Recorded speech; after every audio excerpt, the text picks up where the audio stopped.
ሰላም ከመይ ጸንሑ ክቡራት ተዓዘብቲ ንሎሚ ዘዳለናዮ እዋናዊ ዛዕባ ሒዝና ቀሪብና ኣለና ምክትታልኩም ዕድን ሚኒስተር ዜና ኤርትራ አቶ የማነ ገብረ መስቀል ነቲ ስርዓት ብልጽግና በተደጋጋሚ ኣብ ልዕሊ ህዝብን ሃገርን ዝግበር ዘሎ መጥቃዕትታት ኣብ ማሕበራዊ መራኸቢታት ምላሽ ግብረ መልስን ሂቡሉ ይርከብ። ሚኒስተር የማነ ስርዓት ብልጽግና ብመንገዲ ዝተፈላለዩ መራኸቢታትን ሰበስልጣናቱን ዝተዓሰቡ ናይ ወጻኢ ሃገራት ለውሽታትን ጋዜጠኛታት ፖለቲከኛታትን ዝገብርዎ ዘለው ዕብዳን ንከታተሎን ንዕዘቦን ኣለና። መደብር ቴሌቪዥን ናይቲ ሃገር ብመንግስቲ ዝውነን ኢቢሲ መዓልታዊ ንህዝብን መንግስትን ኤርትራ ንምጥቃዕ ዝሰርሖ ዘሎ መደባት መንቀሊኡ ዓቕሊ ጽበት ከም ዝኾነን እዚ ዝግበር ፈተነታት ንታሪክ ህዝብን መንግስትን ኤርትራን ከም ዘየጽልሞን ኣብ ባይታ ዝኾነ ፍረ ክረክብ ከም ዘይኽእል ኣብ ኤክስ ኣስፊሩ መንግስቲ ኤርትራ ነቲ ኣብ ውሽጢ ሃገር ዘካይዶ ዘሎ መደባት ህንጸት ልምዓት ምዕባለን ሓያል ብዝኾነ ናህርን ጎስጓስን ንኽቕጽል ዝተፈላለዩ ውሳነታት እናካየደ ይርከብ። ሓደ ካብቶም ውሳነ ዝኾነ ነቲ ኣብ ዓመተ 2006 ኣብ ኤርትራ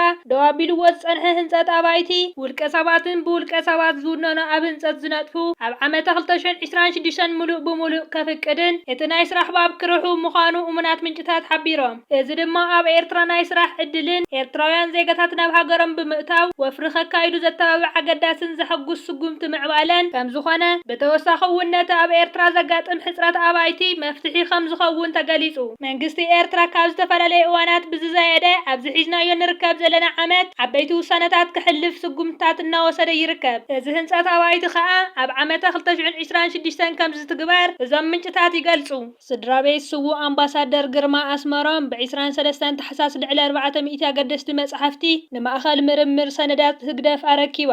እቲ ዝተረኸበ መጽሓፍቲ ናይ ታሪክ፣ ስነ ጽሑፍ፣ ፖለቲካ፣ ኣገራዊ ዝምድናታትን ካልእ ዘጠቓለለ ኮይኑ ንተመራመርትን ተምሃሮን ከምኡውን ንስፍሕ ዝበለ ተጠቃማይ ከም መወከሲ ዘገልግል እዩ። ኣብቲ ናይ ምርኻብ ስነ ስርዓት በዓልቲ ቤት ስዉ ኣምባሳደር ግርማ ወይዘሮ ኤደን ኣስፋሃ እቲ ካብ ነዊሕ እዋናት ሒዙ ኣብ መንበሪ ቤቶም ዝተኣከበ መጽሓፍቲ ስዉ ኣምባሳደር ግርማ ኣስመሮም ህዝቢ ብነጻ ዝግልገለሉ ዕድል ንምፍጣር ልዑል ሃንቀውታ ከም ዝነበሮ ብምጥቃስ እቲ መጽሓፍቲ ኣብ ትግቡእ መዓልኡ ንኽውዕል ንማእኸል ምርምርን ሰነዳትን ከም እተረከበ ገሊጻ። ኣብ ማእኸል ምርምርን ሰነዳትን ሓላፊ ጨንፈር ምዕረራን ምመያን ኣቶ ዮሴፍ ኢድሪስ ድማ ስድራቤት ስዉ ኣምባሳደር ግርማ ኣስመሮም ንዝወሰደቶ ተበግሶ ብምምስጋን ነብሰ ወከፍ ዜጋ ኣብ መንበሪ ቤቱ ዓቂብዎ ንዘሎ ሰነዳት ብተመሳሳሊ ኣገባብ ከረክብ ኣዘኻኺሩ። ኣምባሳደር ኤርትራ ኣብ ውድብ ሕቡራት ሃገራት ዝነበረ ኣምባሳደር ግርማ ኣስመሮም ብ5 ጥቅምቲ ኣብ 2016 ኣብ መበል 66 ዓመት ዕድሚኡ ብሕማም ኣብ ኒውዮርክ ተሰዊኡ። ምንጭና ጋዜጣ ሓዳስ ኤርትራ እዩ።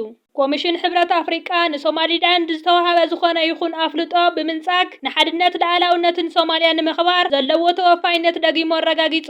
ኣብ ወንበር እቲ ኮሚሽን መሐመድ ዓሊ ዩሱፍ ብዓርቢ ኣማሲኡ ኣብ ዘውፅኦ መግለጺ ሶማሊላንድ ከም ነጻ ኣካል ኣፍልጦ ንምሃብ ዝዓለመ ዝኾነ ይኹን ተበግሶ ወይ ስጉምቲ ብጽኑዕ ይነጽጎ ኢሉ።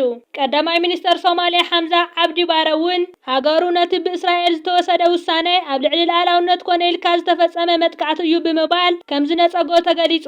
በዚ ምዕባለ ከም ዝተሻቐለ ዝገለጸ ኮሚሽን ሕብረት ኣፍሪቃ ግን ሶማሊላንድ ዘይትንጸል ኣካል ፌደራላዊት ሪፐብሊክ ሶማልያ ኮይና ክትቅጽል እያ ኢሉ። ዝኾነ ይኹን ንሓድነት ሉዓላውነት ግዝኣታዊ ምሉእነት ሶማልያ ንምድኻም ዝግበር ፈተነ ንመሰረታዊ መትከላት ሕብረት ኣፍሪቃ ዝጻረር ኮይኑ ኣብ መላእ ኣህጉር ንሰላም ምርጋዕ ኣዝዩ ሰፊሕ ጽልዋ ዘለዎ ሓደገኛ ቅድመ ኩነት ዘቐምጥ ሓደጋ ኣለዎ ይብል። እዚ ከምዚ ኢሉ እንከሎ ሚኒስተር ጉዳያት ወጻኢ ግብጺ ምስ ኣብ ሶማልያን ቱርክን ጅቡትን ዝርከቡ መዛንኡ ብፍሉይ ናይ ቴሌፎን ዝርርብ ብምክያድ ኣብ ዙርያ ውሳነ እስራኤል ከም ዝተዘራረቡ ኣፍሊጡ።